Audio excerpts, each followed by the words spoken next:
Greetings, everyone, and welcome to The Frequency. I'm your host, Dee Barnes, and thank you for tuning in right here on the Black Star Network. Now, today we have another important conversation for you. It's sensitive matters, but it's a necessary discussion we're about to have, and it's about the erasure of women, especially when they have their contributions erased due to some traumatic event.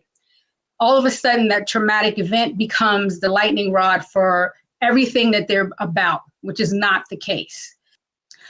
Today, my special guest, I've been dying to have this sister on. She's one of my favorite people. She's an inspiration to me, actually. She's a former A&R director, and she's behind some of the most iconic music collabs you have heard. You know her work. You might not be familiar with her, but you know her work. And we're going to get into her whole history because I really wanted to platform her and discuss her legacy, because it seems like women always have to defend their legacy, especially in any industry, basically. But in particular, we're talking about the music industry. And trigger warning for everyone, we're going to get into some sensitive topics. So I just want everybody to be aware, because we will be dealing with things of rape culture in particular. So I got to bring in my sis. Thank you so much for your time, Drew Dixon. Thank you for having me, T. Yes. I'll see you right back. Virtual hug, and virtual flowers, because this is, I've been wanting to get you on for the longest. And what really prompted me immediately was watching you on Twitter have to defend your legacy. So we're gonna get into all of that. But first, I want to start at the beginning. Your influences, where you grew up. Let's start there, because I do know you're from DC, and let me tell you, between go-go music and Bad Brains, I need to know. So tell me. Yes, tell me first of all, just thank you for having me. Thank you for Absolutely. everything you do and everything you have done. Oh, It's an honor. It's an honor, really. It's an honor. It's an honor for me. Long before I even started answering phones, Jive Records, I was watching Pump It Up. So it's really an honor to be here with you. Amazing. I am from DC. I lived there for the first 17 years of my life. My parents also native Washingtonians. My mom actually was the first Black female mayor of a major city. She was the mayor of Washington, D.C. From 1991 to 1995. I went to Stanford. I decided I wanted to go west, try something different, push myself outside of my comfort zone. And it was an amazing experience. I don't think I would have chosen a career making rap records if I hadn't gone to a school that really cultivated and encouraged innovation and risk-taking.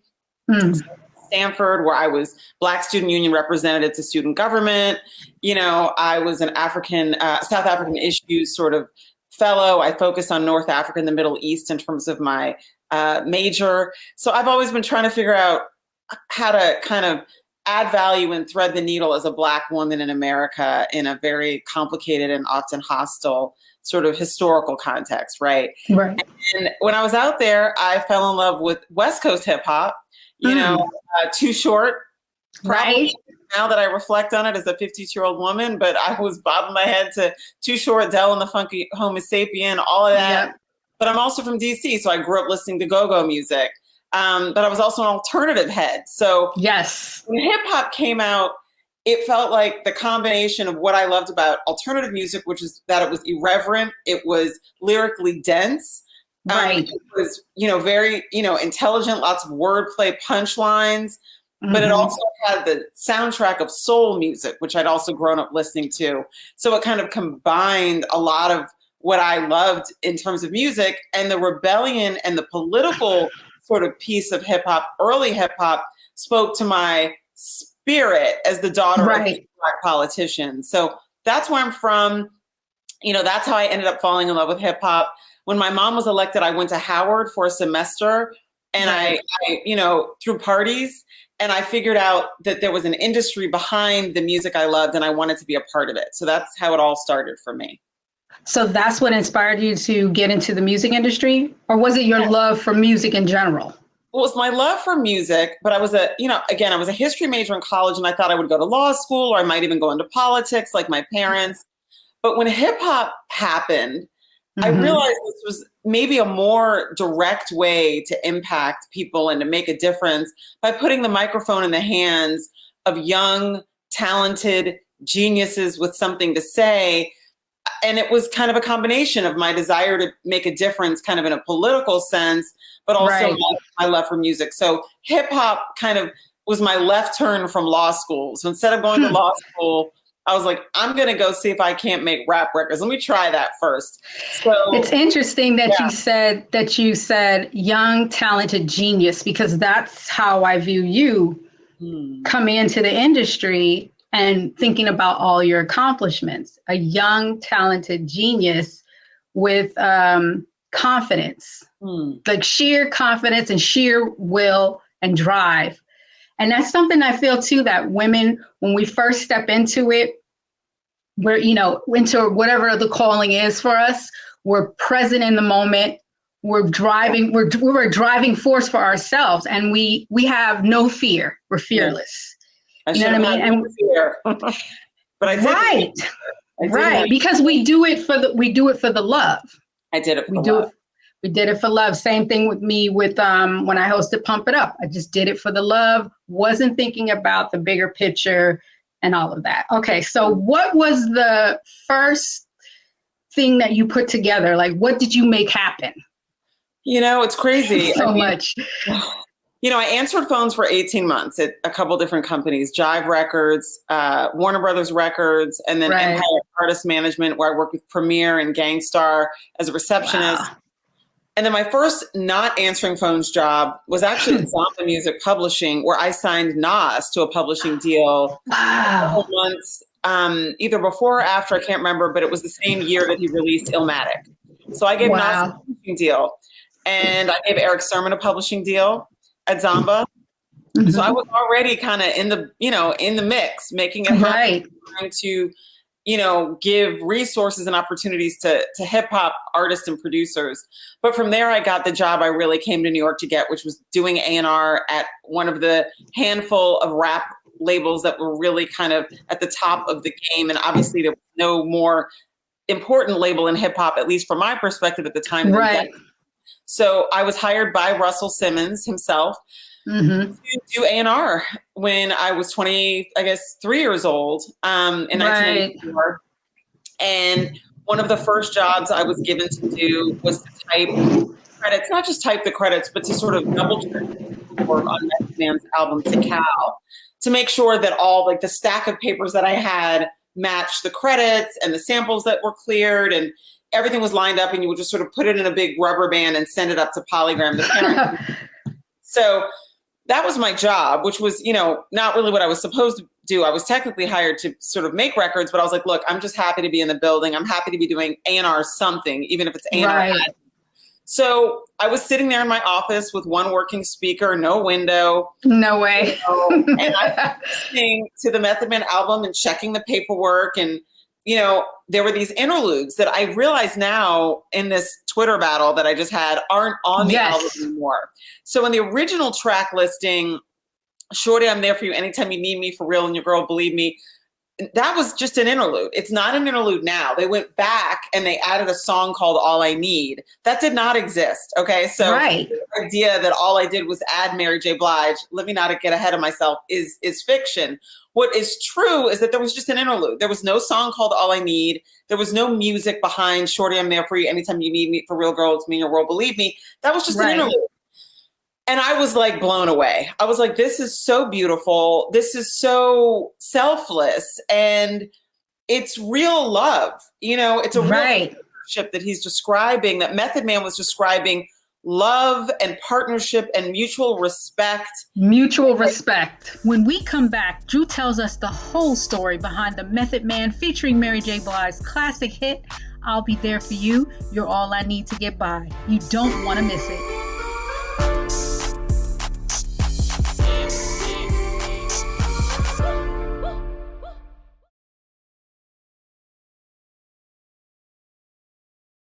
President Biden has delivered for Black America. More funding for Black entrepreneurs. Millions of new good-paying jobs. He's lowering the cost of medications and the cost of living. Joe Biden is delivering for us, and that's the facts. When you talk about blackness and what happens in Black culture, we're about covering these things that matter to us, speaking to our issues and concerns. This is a genuine people-powered movement. There's a lot of stuff that we're not getting. You get it, and you spread the word. We wish to plead our own cause. Too long have others spoken for us. We cannot tell our own story if we can't pay for it. This is about covering us. Invest in Black-owned media. Your dollars matter. We don't have to keep asking them to cover our stuff. So please support us in what we do, folks. We want to hit 2,000 people, $50 this month, raise $100,000. We're behind 100,000, so we want to hit that. Y'all money makes this possible. Check some money orders. Go to P.O. Box 57196, Washington, D.C. 20037-0196. The Cash App is $RM Unfiltered. PayPal is R Martin Unfiltered. Venmo is RM Unfiltered. Zelle is Roland at RolandSMartin.com.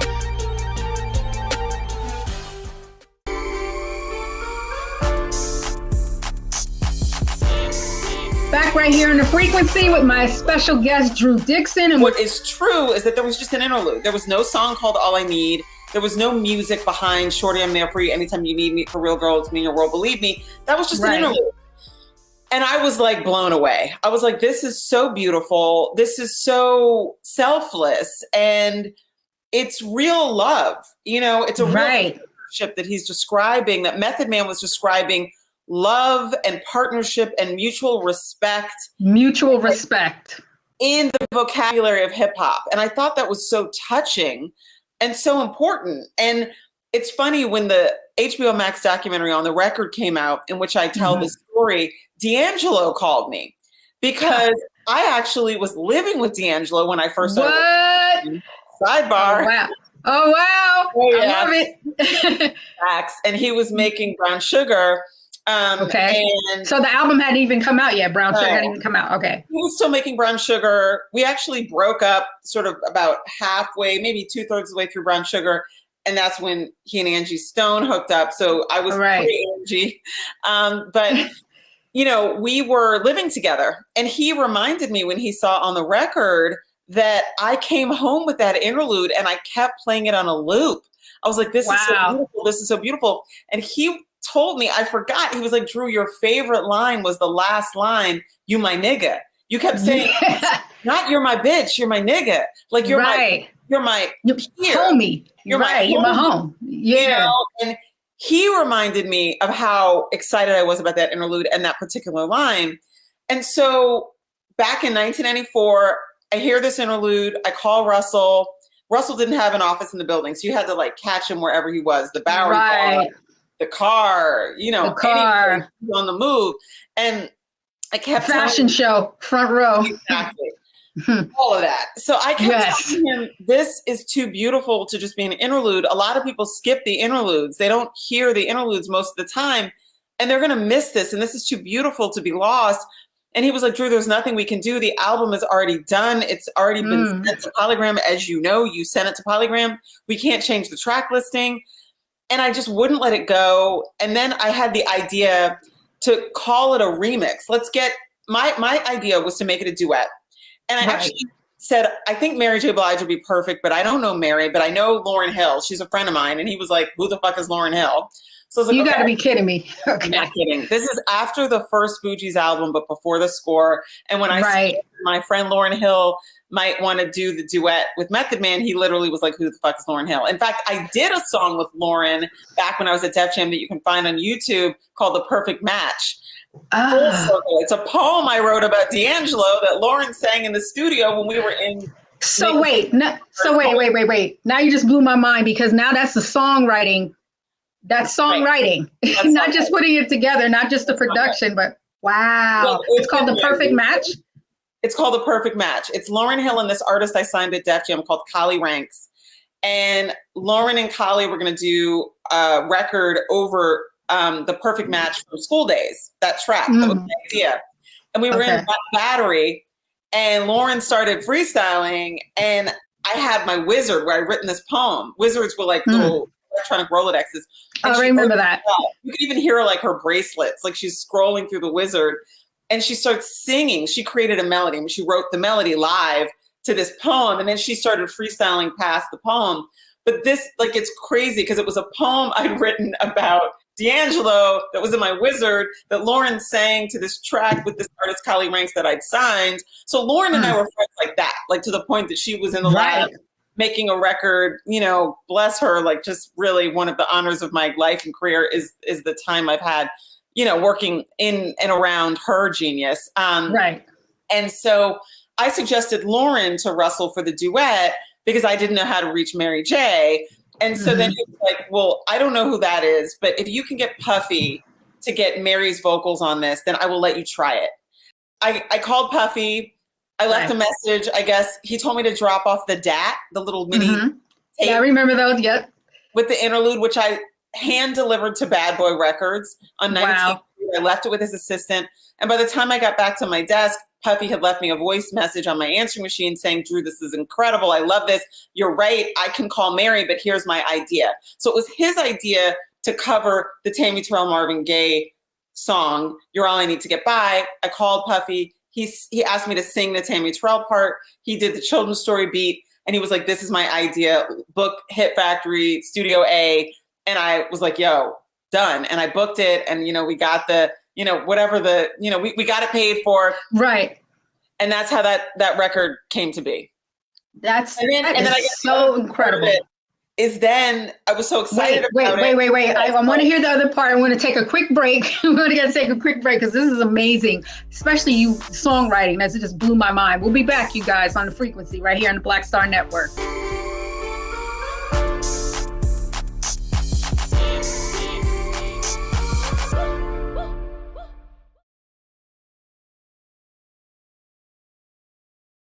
On his first day in office, with the country in crisis, President Biden got to work for us, cutting Black child poverty in half, more money for Black entrepreneurs, millions of new, good-paying jobs. He's lowered the cost of living and prescription drugs. But there's more to do. He gets it because we all deserve dignity, safety, respect, and a chance to do more than just get by, but to get ahead. I'm Joe Biden, and I approve this message.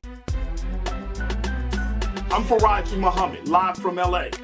And this is The Culture. The Culture is a two-way conversation. You and me. We talk about the stories, politics, the good, the bad, and the downright ugly. So join our community every day at 3 p.m. Eastern and let your voice be heard. Hey, we're all in this together. So let's talk about it and see what kind of trouble we can get into. It's The Culture, weekdays at 3, only on the Black Star Network.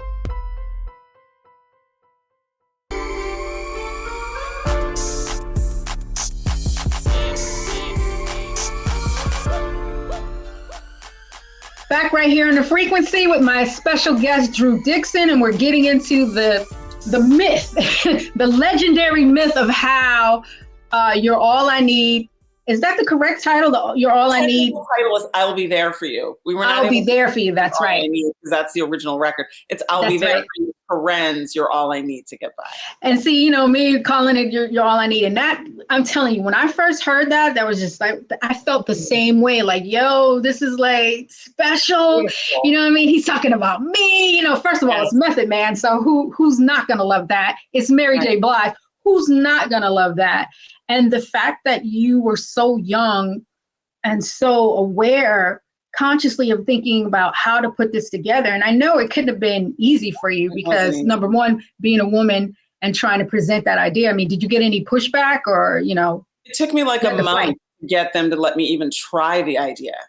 Russell told me no when I first played the interlude and said, this has to be a song. It should be a duet with Mary J. Blige. He was like, no, no, no, no. It's too late, Drew. It is a no.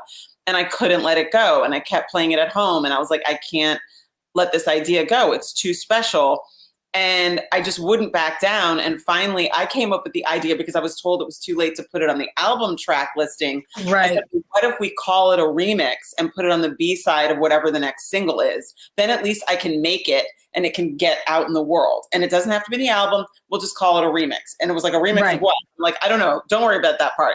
And so that's when I called Puffy. Puffy recorded Mary's vocals. Puffy had the idea for her to sing the Tammy Terrell part of the Marvin Gaye duet, You're All I Need to Get By. Puffy put Children's Story under it. And then I was told, wait, we actually can't release this without RZA's permission because Method Man signed through RZA's production company. So then RZA heard it and said, okay, bet. Well, actually, that's not even what happened. Before RZA heard it, I had to sort of get the reels with just Mary's vocals without the track and bring him back to Def Jam. Leor played that for RZA and said it was just vocals. It wasn't a track. And then actually I would run back and forth every day for like a week, maybe more, between the Hit Factory where Puffy was working and Chung King, the old Chung King and the old Hit Factory. And I would have to rewind the reels after Puffy sessions, which were generally at night because he was at Bad Boy during the day. RZA worked during the day usually. And so I would rewind the reels so that we could give them to RZA without him knowing at first that Puffy was actually not just making, you know, recording the vocals on Mary, but he was producing the record. So the records were really kind of made at the same time with RZA initially only knowing it was Mary's vocals that Puffy was cutting. Right. And then eventually both remixes were done, remixes of interludes. They're not really remixes, but that's what I suggested we call it. Right. And then they decided it was so good they were going to shoot a video to it, even though it was the B-side. They were going to go ahead and shoot the video to the B-side. And they shot the video to RZA's version, which is dope. They're both dope in my opinion, but also because it was RZA's production company. So they shot the video to the version that RZA produced, even though Puffy's was technically first. Right. And then they went back later and added a track called All I Need, which is actually really not the original. It's actually technically that's the remix that came from the versions that Puffy and RZA did based on my idea. So I had based on your idea. And then I had to physically move the reels every day between the two studios. Like I did the legwork to get it done. You did the legwork, exactly. No assistant. No. You did it all. Okay, so but yeah, no, I did it all, and I did it all while surviving Russell Simmons, and that's the other part. I had to deal with him every day to get permission to try this idea. I had to deal with him every day to figure out how to navigate the whole RZA piece of it. And Russell was brilliant, is brilliant, incredible, creative. And so I, kind of watched him figure out how to find paths. And I was like, okay, I can do that. I have a path. How about this? How about we make it a remix? But I had to deal with him. He was harassing me. So I had to harassing you because this was your boss. Yes. And he was the one also that hired you. He hired me, and he was the only one who was listening to me and giving me shots to try my ideas. So I had to be around him enough to get the opportunity to take this interlude and turn it into the record that we all love now. But I had to do it while avoiding being alone with him, Right. I'd bring my friends, or I would meet him in the restaurant, or try to be around him in situations where I could get his attention. I could get him to focus, which really often was in person. That was the best version of him I was going to get in terms of him listening carefully to what I was saying. Right. Also not being alone in any setting where I would feel like he would be even more appropriate than he had been verbally. So I was dodging those bullets, but pushing this idea. That's why it's so maddening when people try to suggest that this idea somehow was not mine. It was my idea. I fought for it. Exactly. While being harassed, and I physically moved the reels and suggested it be called a remix. I mean, all of it. And all of that. And then did you get your credit? I didn't get an A&R credit. I mean, a lot of people think I should have a producer credit because it was my idea. You should. That's what I was thinking. I have no credit. In the wiki, I'm not mentioned. There's a wiki for the song, and I'm not even mentioned. Until On the Record came out in 2020. The story was not even known. I mean, I would hear the story in Urban Outfitters with my kids, and I would be like, I helped, I'm the reason the song. They're like, Mom, stop. We're tired of stories. You don't even have any money. Girl, shut up. So I'm not Mom, stop. And so, what's painful for me is that I was driven out of the industry by harassment and assault. And not only did I lose the career and the livelihood that I worked so hard to build for myself from the very bottom, answering phones, I also was erased from the entire story. There were records that were coming all the time. Maria, My Love Is Your Love, A Rose Is Still a Rose. I signed Q-Tip to a solo deal when he put out Vibrant Thing. I signed Brand Nubian to a reunion album. I mean, I could go on, and I was erased. I A&R'd The Boy Is Mine. I A&R'd It's Not Right, But It's Okay. And I was just completely erased from the story of all of these records that I helped to make, largely by connecting people from my world, which is hip hop, to Clive Davis's world when I started working at Arista, so that these hip hop producers could work with major pop stars. And I was erased. I mean, my trauma was forgotten by everyone but me. My triumphs were forgotten by everyone. Yes. And it's been really painful to carry that and to just be so small because someone else did. Exactly. And I absolutely, first of all, I want to say, I'm so sorry that, you even had to go through that. Women deal with that all the time, being harassed at work. My situation was similar, not so much harassed at work, but harassed on the job by artists. All the time, not taking me seriously. And then, and I tried to cover up, wearing the most baggiest clothes ever, cutting my hair, just trying to make myself look less feminine because I didn't want them to be distracted by that and focus on, what was happening. And none of that worked. I mean, they still saw a woman, they still saw something that they wanted to dominate. And I feel like that happens a lot where our legacies get erased and replaced by the trauma. And all of a sudden we become known for that thing. I take my story, for example, hosting the show Pump It Up, having the incident with Dre. No one talks about the show. They only talk about me in reference to that incident, which is why I want to, it's so unfair. And we're going to really break that down. I want to. It's a whole separate trauma. It's a separate trauma. What happens to our career and the erasure of our talent and contribution is its own trauma in its own bucket. Right. You know, there's the rape by Russell Simmons. There's the harassment I experienced later at Arista, which drove me from the music industry completely. But then there's the erasure of my contribution and the fact that I was their peer in terms of my ability. That's a trauma unto itself. Right. Right. How did you manage that? How did you deal with it? You know, I thought I was dealing with it. And then I look back and I'm healing and I'm realizing that I was just sort of sleepwalking. I left the industry. I went to business school. I got married. I had 2 kids. I came back briefly and ran John Legend's label. And actually during that 2-year period, I had the idea to call Kanye West and put him on American Boy. You know, so, that was your idea. Once again, like I hit, you know, like when I met John Legend, I mean, I actually tried to sign John. When I met him to talk about running his label, he played me Estelle's album, which was great, but he thought it was done. And I was like, I don't hear a single. And he was like, oh, there's the song called More Than Friends. That's the single. I was like, that's a really cool sort of top 20 R&B record, but that's not your John Legend. Like, come on, we got to, right. I worked for Clive. Like, we got to have 5 records that can compete in the top 10 of the Hot 100. And so I said, you call will.i.am, you call Swizzy, I'll call Wyclef. You know, let's call our people and make a record that's really competitive. And that's how American Boy got made. And it was dope, but Estelle correctly felt it was too pop to be a single. Meanwhile, we were waiting for Kanye to do a record for her because Kanye and John met Estelle at the same time, actually, back in LA and the Grammys, whatever. Okay.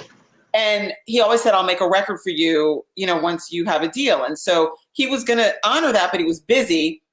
So I finally said, how about this? Instead of waiting for Ye to make a record, why don't we get him to spit 18 bars or 16 or 24, whatever, on American Boy? Because that's already a hit. It's just too pop. But if Kanye spits on it, we've solved 2 problems. We get Ye and we get this record that's already a hit. We move it and make it more hip hop. And Kanye agreed. And then I actually called my old assistant, Lesbia Castro, who was at Universal at that time doing marketing and promotions. She pulled up his schedule. When we come back, what was Ye's Kanye schedule and just how hard was it to get him on the track? Plus, the story behind Method Man's and Mary J. Blige's hit song, I'll Be There For You, You're All I Need to Get By, when we return right here on The Frequency on the Black Star Network.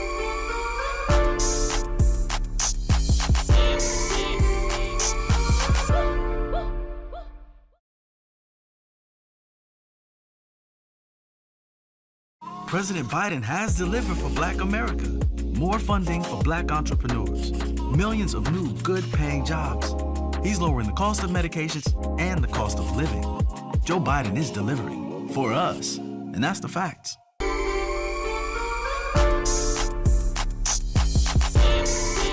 Back right here on The Frequency with my special guest, Drew Dixon. I went to business school. I got married.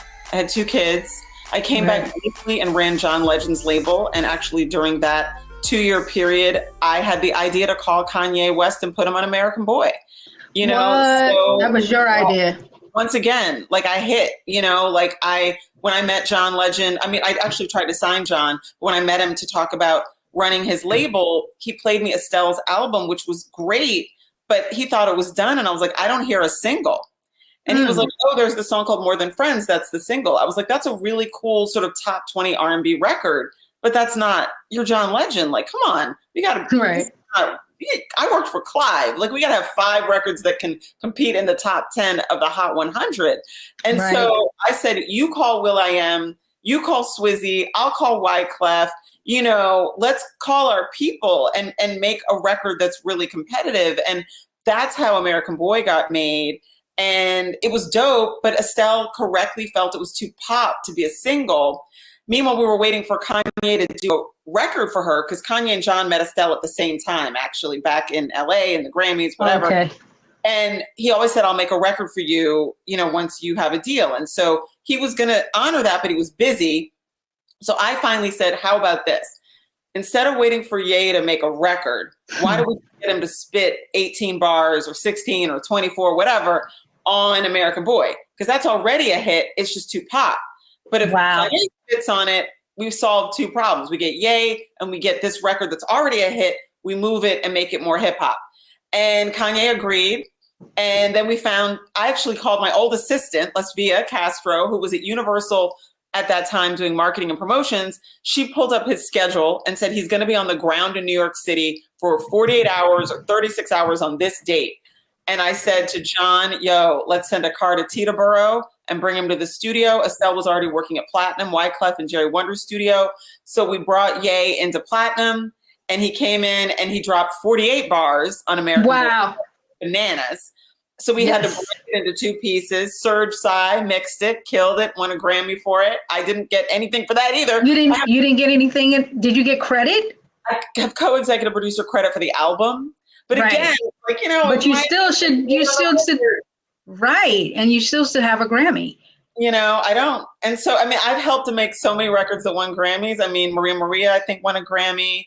Wyclef called me and gave me that record. That I'm not even, I did an A&R. I put the record on Carlos, but in records where I really contributed, I made like a significant creative contribution. Like, let's make this an entire record in the case of the Mary Matt duet, or let's put Kanye on this record.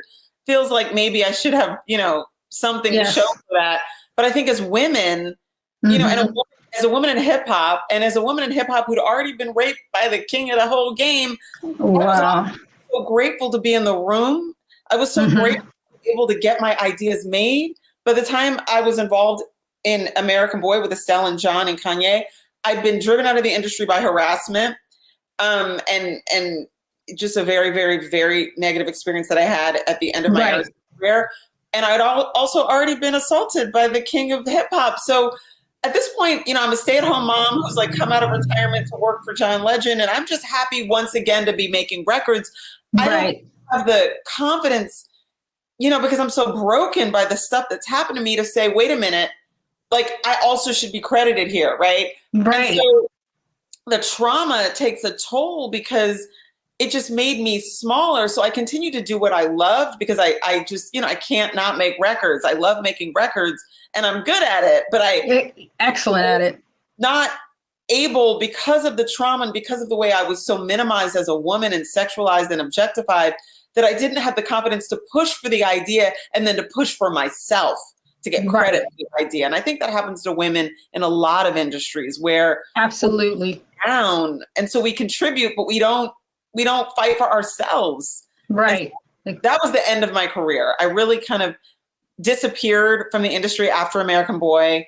It was hard for me because I had to run into men who had been abusive, and it was very hard for me to be around them. Actually, the whole Atlantic Records staff, which was the parent company for John Legend's label, were all the old Def Jam staff. So it was Julie Greenwald, it was Leor Cohen, it was Kevin Lyles, it was Mike Kaiser. It was so traumatic to be around them again, act like it was all good, because they all knew what had happened to me at Def Jam, and it was like, very painful to have to just sort of, be cool with them because I wanted them to support Estelle. Right. But make myself small in order to do that. So I just became a stay-at-home mom. I worked on a few entrepreneurial ventures, not in music, hair, this and that. And it wasn't until Me Too, to be honest with you, that I started to talk about what happened to me. And then I started to talk about what I contributed to this industry and to this culture and to hip hop. If it hadn't been Me Too, I would have taken my triumphs and my trauma to my grave. And I would have just been like a shadow of myself for the rest of my life. And I'm just so grateful that I kind of was awakened from my trance by saying so. You know what? Let's take a break and we're going to come back. We're going to get into the whole Me Too movement. And I want to talk more about the documentary where you talk about, your trauma specifically on the record. We'll be back right here on The Frequency on the Black Star Network.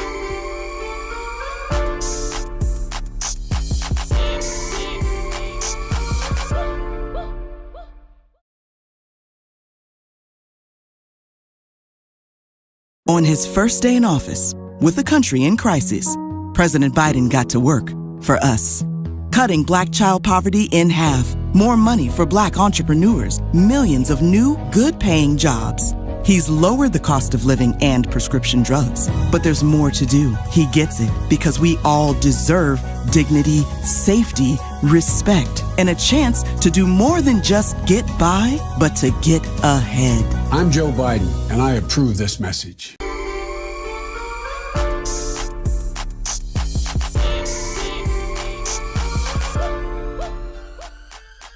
All right, back right here on the frequency with my guest, Drew Dixon. And we were just getting into, I just want to piggyback on what you said about your trauma making you small and walking away. And I'm going to share, with you, my story that I don't even think I've shared publicly yet. I walked away from Pump It Up. And I walked away from Pump It Up because I didn't feel protected. I didn't feel respected. As I put on Aretha today, I did not feel that, especially after the incident. After the incident, I felt that I had to fight even harder. I had to fight for security. They didn't want to pay for it. I had to pay for my own security out of my check. I had to fight for extra precautions now. Like my whole world changed after that. So I can understand, and I definitely relate to what you're saying. And it's very unfortunate. Like, I'm so sorry you went through that, because I'm just like, I'm furious. And at the same time, we kind of intersect in that because I had a lot of dealings with Def Jam through the show. And then after the show, married to comedian Ricky Harris, who did, Def Comedy Jam in its very beginning stages. So I had a lot of dealings with Russell. So I do understand and very familiar, and had heard things, but wasn't quite sure. So what made you take a stand for yourself and decide, okay, I'm going to tell my story?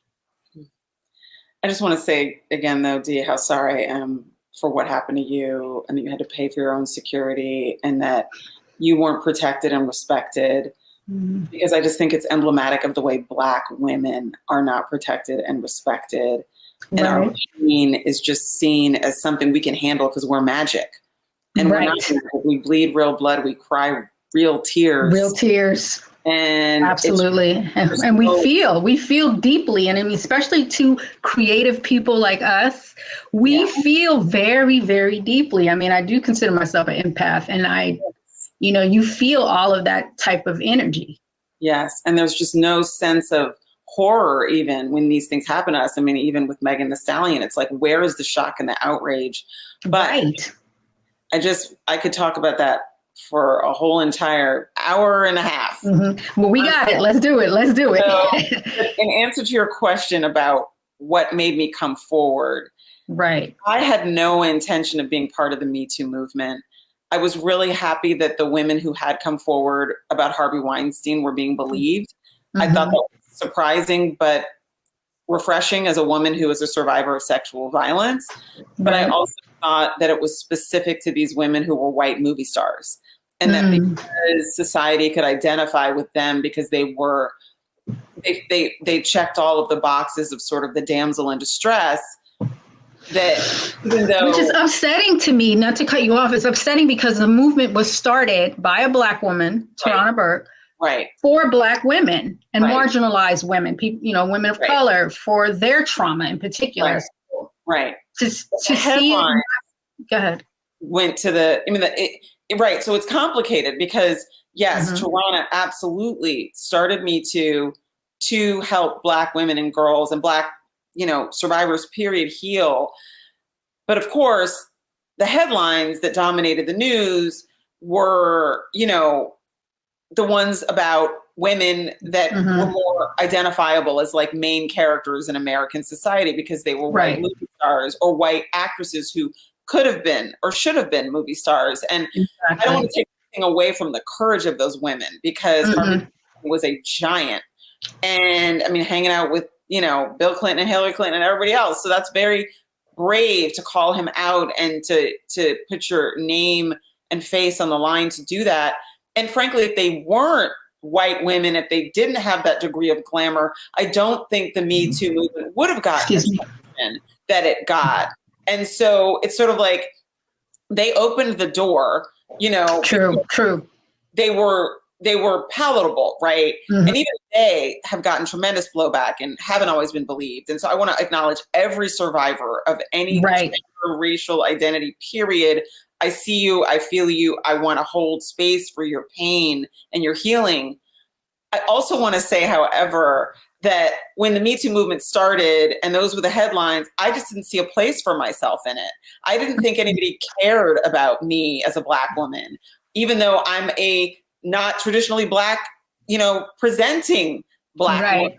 I'm still a Black woman. I can't, I don't have a. When you say that, did you have to deal with colorism within the industry too? Oh, I mean, sure. I mean, I think, we all deal with colorism. And so, Right. and I want to acknowledge I benefit from it. And then I'm also fetishized because of it. And I'm fetishized by, unfortunately, Black men who know that, I am white adjacent in appearance, but I don't have any of the protections of Amy Cooper, who can call the police on a bird watcher in Central Park. I don't actually have a camera. Right. And so, but I also do have privilege. And frankly, I'm not sure I would have been the main subject of an HBO documentary if I didn't present in a certain way. And so when I finally decided to come forward to the New York Times to tell them my story, it was really off the record to tell them my story so that the women who'd already come forward about Russell Simmons would be sort of believed, because I didn't know them. But their stories were very similar to mine, which made me realize for the first time in 24 years that it wasn't just me. And I was like, shocked that this was a pattern. And I realized that if I didn't say something, I was sort of enabling him. I was like an accessory. Exactly. So I came forward off the record. I didn't want to be named. I didn't want to be the face of it. I think his first two public, the first two women to accuse him publicly were both white. And but that notwithstanding, I believed them because their stories were just like, there were details that I was just like, oh my God, he sets traps. Oh my God, this is so much like what happened to me. So I went to the New York Times off the record, and then they asked me if I would be willing to use my name because they felt that, the story is obviously more credible if the person is willing to put their name beside the story. And then it occurred to me, because I was being filmed by these documentary filmmakers, just because coincidentally, the person who introduced me to Jodi Kantor, the New York Times, is a documentary filmmaker, and her husband is also a documentary filmmaker, and her husband was making a documentary about Me Too. I didn't know that. Wow. And it was a coincidence. I was literally talking with this woman at a parents' event about the Me Too movement. I mentioned I had a Me Too story. She introduced me to Jodi Kantor. I told her I'm actually going to go after like maybe a week or two of not wanting to talk to the New York Times. And then she connected me with her husband, who asked me if the cameras could follow me. And I said, that's fine, I guess, but I'm not signing a release, so you might have to destroy this footage because I'm not even sure I'm going to let them use my name. And that's really how I became part of this documentary. And then I realized this was an opportunity for me potentially to open the door in the same way the high-profile Harvey Weinstein survivors opened the door for me and other survivors of other abusers. I thought, well, I'm in this unique situation where they are following me around with a camera. And if I agree to do this, then this story could potentially be a portal that opens the door to tell the story of the way Black women in America have never been safe.